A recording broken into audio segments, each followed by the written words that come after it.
見到人唔肯叫人，你越逼佢，佢大腦就將社交同埋恐懼掛鈎噶啦。你以為係教禮貌，其實喺度破壞緊佢嘅安全感啊！唔好喺人面前話佢冇禮貌。小朋友對唔熟悉嘅人，其實係有天然嘅防線嘅。你強行拉佢出嚟，只會令佢下次見到人咧更加想逃避啊！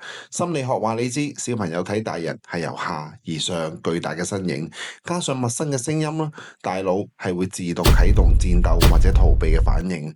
佢唔係冇禮貌啊，係驚。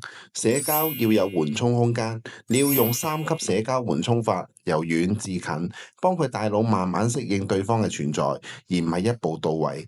建立物理安全邊界，先教佢用眼神打招呼，再教佢揮手示意。當佢覺得對方冇攻擊性，開口叫人就係自然而然嘅事啦。給予社交選擇權，俾佢用肢體動作代替語言，降低社交壓力。當佢覺得自己掌握主導權，恐懼感就會消失㗎啦。用邏輯拆解社交壓力。當小朋友覺得社交係安全嘅，佢展現出嚟嘅大方同埋自信，先係真正嘅家教嚟㗎。想知點樣3步教出大方得體嘅小朋友？WhatsApp我，我 send 份社交邏輯訓練法俾你。Follow 我，用邏輯贏格局。